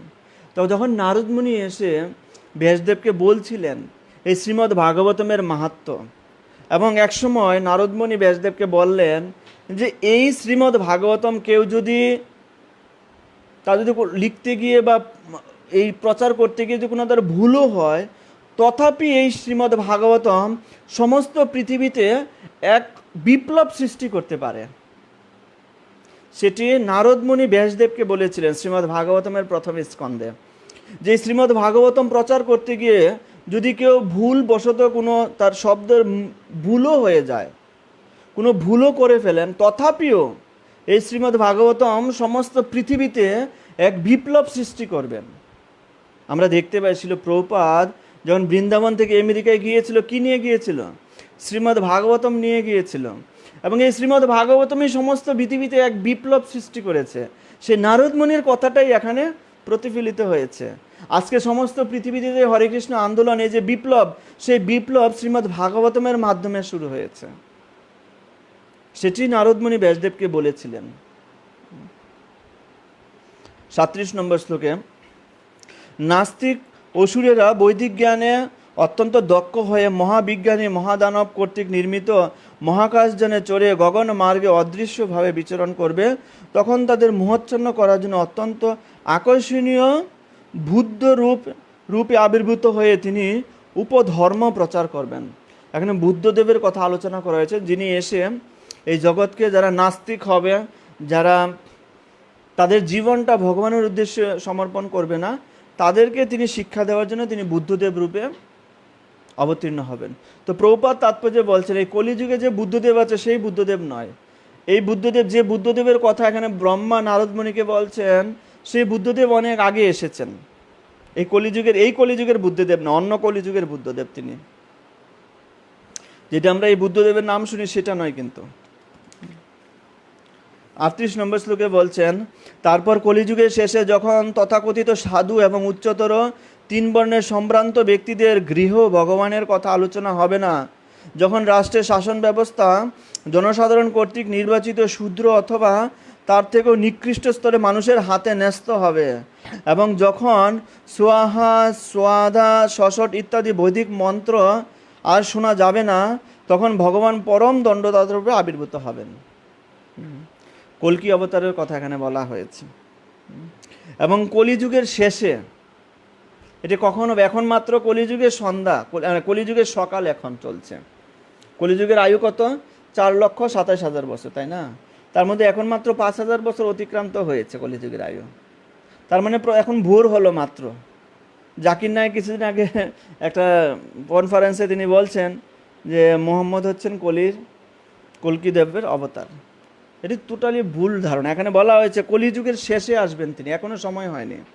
4,27,000 বছর এই কলি যুগের আয়ু আছে।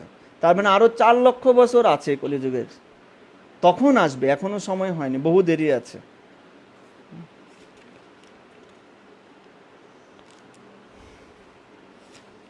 তারপরে আমরা সরাসরি শেষ চলে যাবে 41 নম্বর শ্লোকে। সেখানে বলা হয়েছে, আমি বা তোমার অগ্রজ মুনিগণ ও সর্বশক্তিমান পরমেশ্বর ভগবানকে পূর্ণরূপে জানতে পারি না, সুতরাং আমাদের পরে যাদের জন্ম হয়েছে তারা কিভাবে তাকে জানবে? ভগবানের প্রথম অবতার শেষ সহস্র বদনে তার গুণাবলী নিরন্তর গান করলেও এখনও তার পর্যন্ত সীমা পায়নি। ভগবানের এই যে গুণ, যদি 1000 মুখ দিয়েও তার গুণকীর্তন করা হয় তথাপি তা শেষ হবে না। 42 নম্বর শ্লোকে বলছেন, আচ্ছা 42 নম্বর শ্লোকটা আমরা পড়ব। যে সংশয়েস ভগবান দয়ে তৎ অনন্ত সর্ব আত্মাশ্রিত পদ যদি নির্বিলিকম তে দুরস্তাম অতিরন্তি চ দেবমায় ন এসাম মময়হম ইতি ধি সশ্রীকাল বক্ষে।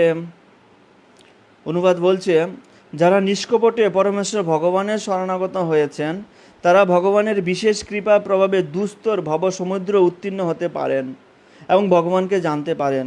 কিন্তু যারা কুকুর শৃগালের ভক্ষ, এই জড়দেহটির প্রতি আসক্ত, তারা কখনোই তা পারে না।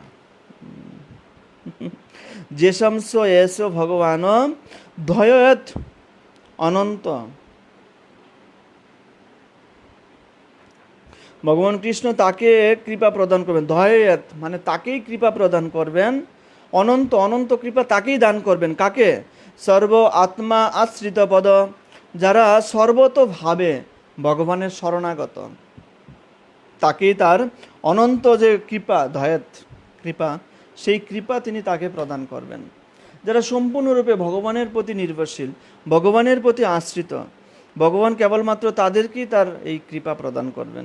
কিন্তু যারা শরীরের প্রতি আসক্ত, সশৃগাল বক্ষে, যে শরীরটা হচ্ছে শৃগালদের এবং কুকুরদের বক্ষের যোগ্য, এই শরীরটা শৃগালেরা বা আমার মৃত্যুর পরে কারা খাবে?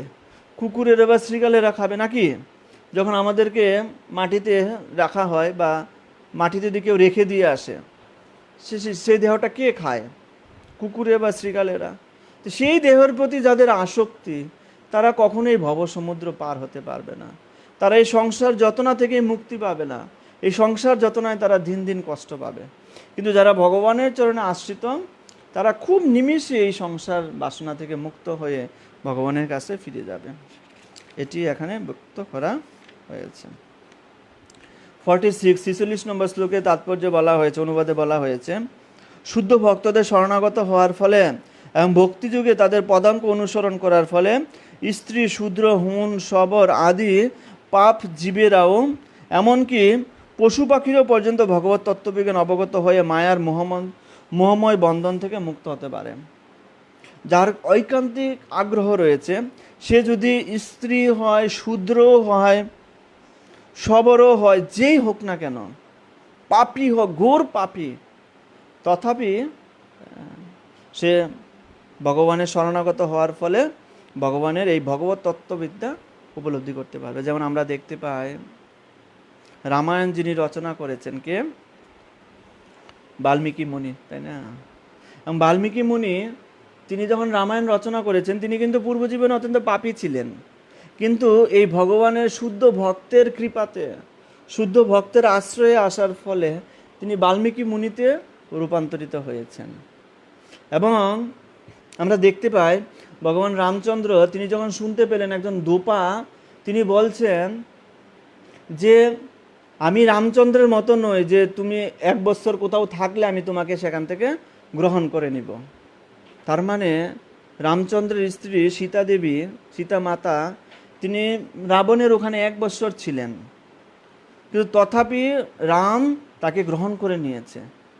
কটাক্ষ সুরে সেই কথাটি বলছেন এবং এটি রামচন্দ্রের কাছে আসলেন সংবাদ।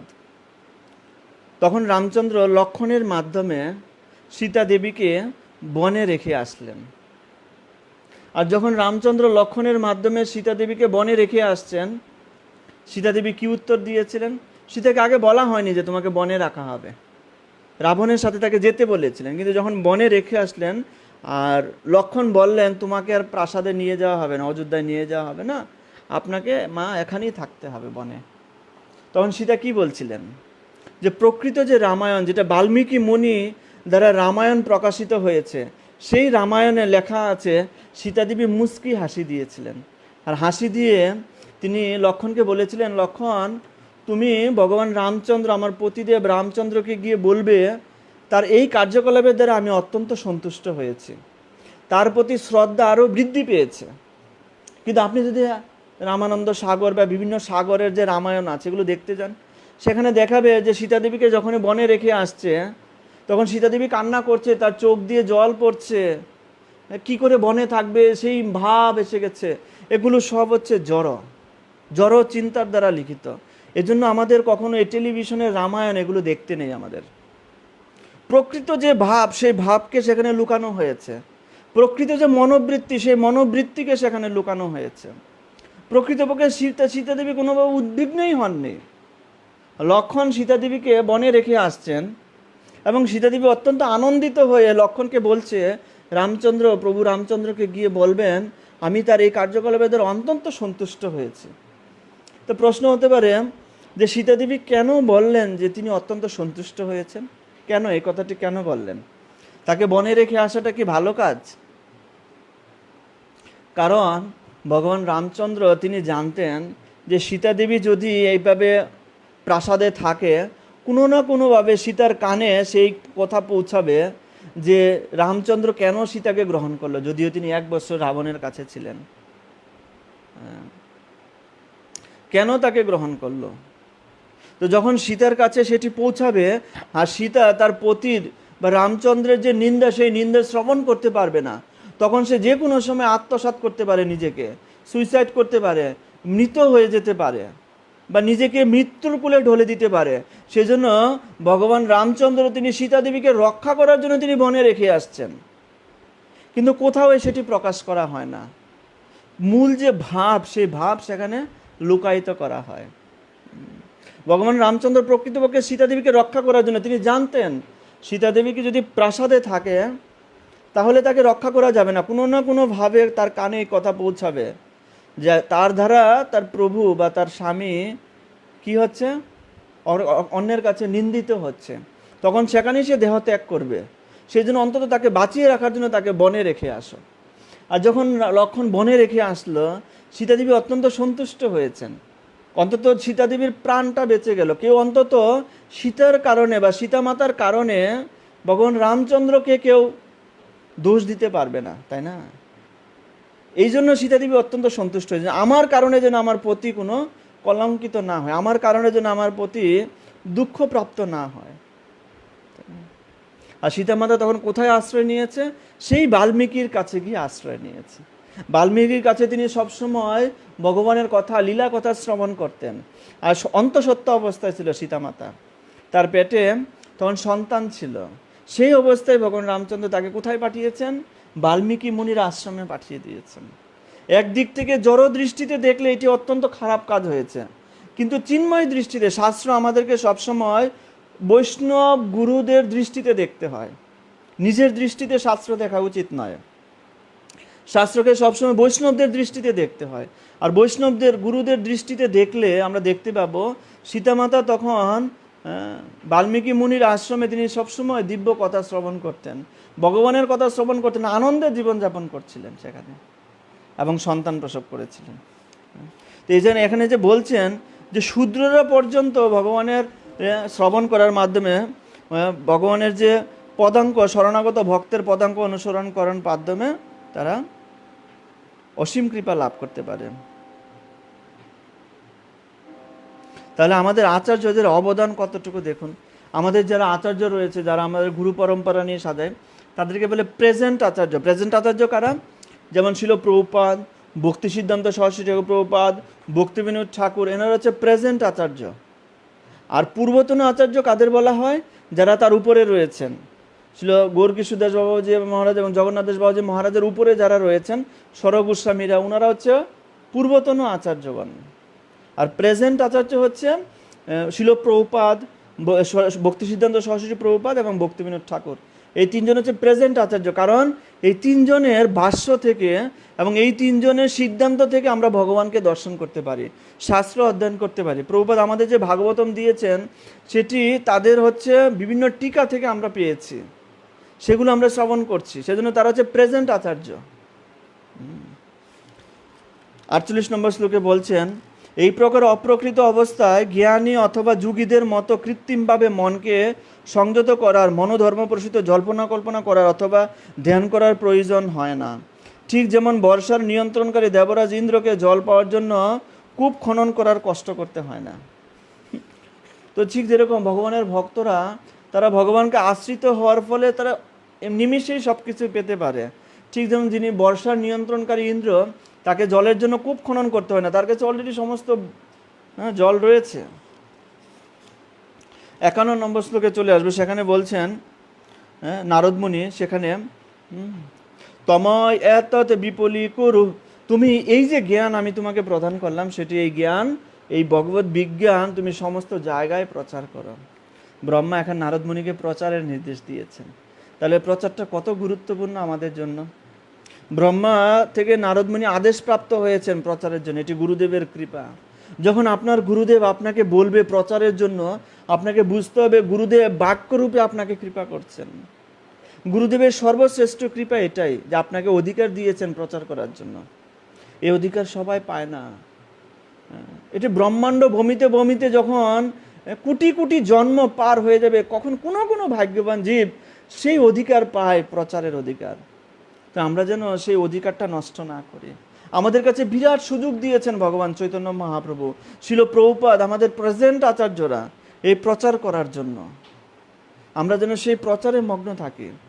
বুক ডিস্ট্রিবিউশন করা, একাদশীর মাহাত্ম্য অন্যের কাছে শ্রবণ করানো, সুযোগ পেলেই যেন আমরা তাদেরকে ভগবানের কথা প্রচার করি, তবে আমাদের প্রকৃত মঙ্গল হবে।